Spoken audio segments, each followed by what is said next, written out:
Hi, this is Joe Rabel. Wanted to give you an update on the S&P chart. I'm also going to talk about the QQQ. There's some things I think that are relevant to what's taking place overall, and it is having an impact on the S&P as well. I'm also going to discuss what I believe to be a very powerful pattern that is really worth learning. And I've got some examples in terms of individual stocks that have where this pattern has kicked in. And I'm just going to give you some different examples from that standpoint. I think if you learn this pattern, or at least are on the lookout for it, these type of rallies that we're seeing, this move off the bottom, isn't going to take you by surprise as much. Anyway, let's get right into the S&P. Again, I've got the 4 grid charts up. I've got the monthly here on the bottom left, weekly bottom right.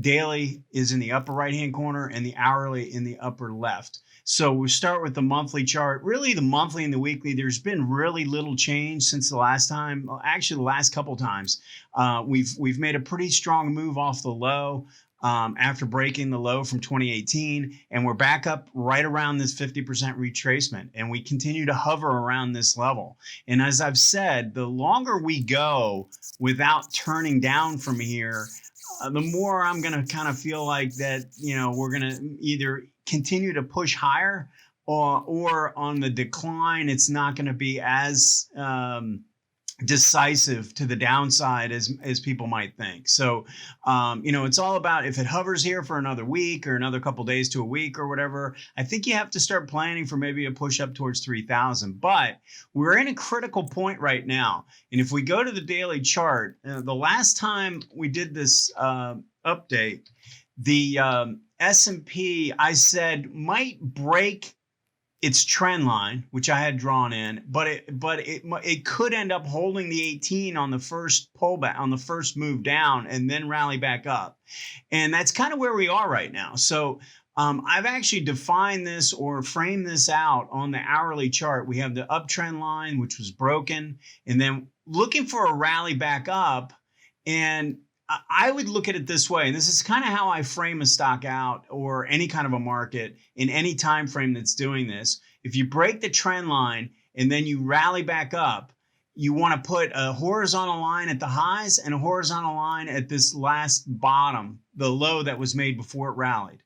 And you framed out that pattern. And if you take out the low of this, you're most likely, there's a very high probability that you're changing the trend to the downside. If in fact you don't go down or break this low and you come back up and take out the highs, then you have to sort of start the process all over again, and you have to take this trend line and connect it to this bottom.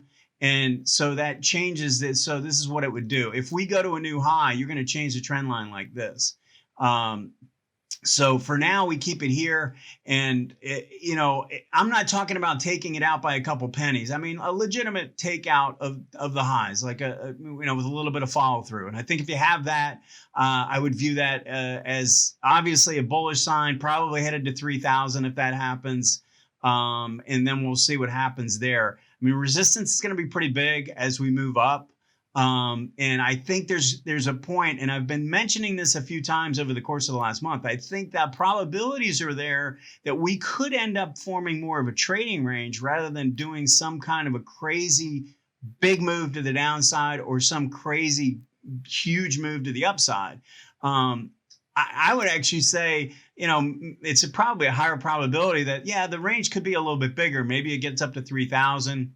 And maybe to the downside, it's more like 2,500, something like that. But we could trade in a 500-point range for the S&P, and not really make any major moves. So you got to keep that in mind as a possibility. The other thing I wanted to mention, even though we've broken the trend line on the S&P, I think it's important to recognize that we have not done that in the Qs. So the QQQ is still making higher highs and higher lows above its trend line. And if you notice the Qs, let's go through the full analysis on this. This is still above a rising 18-month. I mean, it came down. It never closed below its 18-month line through the bear market. And then look at the juggernaut of a move this is made from this reversal point down here. big, huge rally from that low. So this is I think, in a more constructive condition than the S&P chart is. And the reason why I think that's relevant is I think you want to recognize what's leading. Let's take a look at this. This is the component. These are the top 20 components of the QQQ. And if you look at the names here, we're talking about Microsoft and Apple and Amazon and Google. I mean, these are the big names. These are the big, huge tech stocks, and not just tech, but a lot of tech. That's really, and these are the trends for these stocks. So the long-term trend is based off the monthly. I use an 18 and 40 to really determine this. The intermediate term trend is based on the weekly, and then the short-term trend is based on the daily. Look at the positive ones are on the left. The negative ones are on the right. I mean, out of this group, there's not one, there's a few neutrals, but there's no negative trends, no negative long-term trends in the top 20 names in the QQQ. I think this is pretty relevant. Now, when you get to the weekly, yeah, it's a little less convincing. And as I mentioned a few weeks ago, when I defined the trends, you have a lot of the S&P trend was kind of like neutral on a monthly basis. On an intermediate term basis, it was negative. And the short-term trend, I think at the time, was positive. When you look at it from a QQQ standpoint, it's actually very bullish. I mean, most of the trends have worked themselves into long-term uptrends. A lot of positive intermediate term trends, and definitively bullish on the short-term basis. So I just thought that was important to recognize. And, part of the reason why I think we're seeing so much strength in the QQQ, it's obviously made up of these really big names that are doing very, very well. I'm going to bring up the spider. I want to make one point that we are looking at a trend change on a 10-minute chart, potentially, if we take out this low from this afternoon. So inside of the range, so I'm going to move this over here. So this is actually the low that corresponds with the low on the hourly, way down here, okay? And if I switch this back, you can see this 10-minute chart is saying there is room down to 272, 273, 274, something like that on a shorter term basis. And, these types of trends or these types of trades are available to you. I mean, if you use this analysis, the same analysis, and you go down to a smaller time frame, you can find these patterns.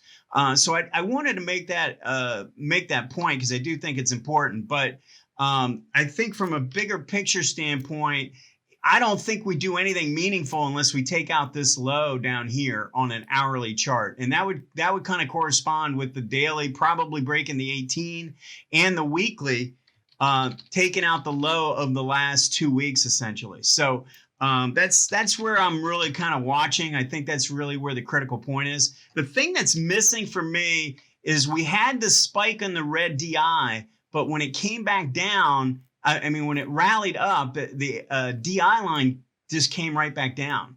Now, that would not keep me from doing this trade because this is a clear 1, 2, 3 setting up. If you take out the lower level, the lower horizontal line, I would consider that a clear change in trend to the downside on the hourly chart. And I think it's worth doing that type of a pattern in this environment right at the 50% retracement. So I'm going to make another real quick point. I did there's a pattern out there called that I use that is called an undercut and rally. This is when a stock breaks. It has sort of a key area that's been holding, and it breaks it, and then it immediately reverses. And if it does that, there's a couple of key criteria that I think are important. The higher time frame needs to be in an uptrend. You have to have I really kind of prefer the break and the reversal not to take too long. And then once it reverses to the upside on a smaller time frame, I do want to see some kind of a little hitch take place. And then it's really best to do this in 3 time frames. So let me just go through a few examples. I'm going to pull up a few stocks. So this is Amazon. It's in a long-term uptrend based on the monthly, and that's really what we're talking about here. So the higher time frame is still in an uptrend, even through this decline here. And notice how it undercut this key level. And then if you go and you look at the undercut pattern, look at how it undercut this same area, and then we got a little hitch, and then it took off. So this is really the entry point. It happens to coincide with the pinch play. But what we're looking for is a huge drive off the bottom and then a pullback, a little minor pullback, and that sets the stage for the next move. Vive did the exact same thing. I mean, I had mentioned this in a few videos ago, a few of these stocks like Amazon and Vive and LVGO. I'm just going to show you why I think there were some really good patterns that developed in these stocks. And again, the same thing holds true in Vive. Uptrend on a monthly chart, even through the bear market, you didn't really change the trend on the monthly. But look at this huge undercut that you had. And then you got a move up. You had a hitch here that was very sloppy. And then you had a really tight pattern that would have given you a really nice trade to the upside. LVGO, the exact same pattern. Again, undercut. And then you get a rally, and then you get a little pullback. And again, if I see a undercut and rally pattern that offers me a pinch play setup, that pinch play is out of my book, by the way, Invest Like a Pro. So it's a pattern that I like to look for, but I like to look for it in the context of a big reversal or the start of a new trend. Look at OKTA, very similar pattern where you undercut all this support and then immediately reverse, and that sets the stage for a really nice rally. Newmont Mining is another great example of a stock that undercut all these bottoms and then rallies up, finds support at the 18-day. One thing I want to mention, I am looking at the daily chart, and that's one time frame higher, and that's really where you want to see the hitch take place. And that hitch should happen above an 18 MA. And again, if you look at the rules for, I've done several videos on a pinch play. If you look at the rules for the pinch play, it should coincide with this pattern. You should be looking for an undercut and what you're looking for is the first pinch play that follows after that. So you could go down to an hourly chart for sure to find this. I'm going to just show you the negative version of this pattern. Here's the, right here, we took out to the upside, we took out the resistance. And then on this chart, here, we did the exact same pattern, and we'd be looking to get short on that hitch right there. So, and then I want to show you something else. Here's a short-term pattern that just took place on AVGO. And if we go down to a 10-minute chart, you can see you had an undercut. The daily chart found support right at the 18 MA. And then we go down a time frame, and we see we undercut and rallied. And we had a really nice setup on the 10-minute chart that would have offered you a signal right here. I'm going through this kind of quick, but I want to make sure you can see the patterns that take place. Go back through the video if you need to, but understand this is an important pattern that continues to take place on a regular basis. And I think if you get the idea, if you want to buy weakness, this is the kind of weakness you really want to be buying. So hit the subscribe button. If you like this type of content, please give me the thumbs up, and we'll talk to you soon.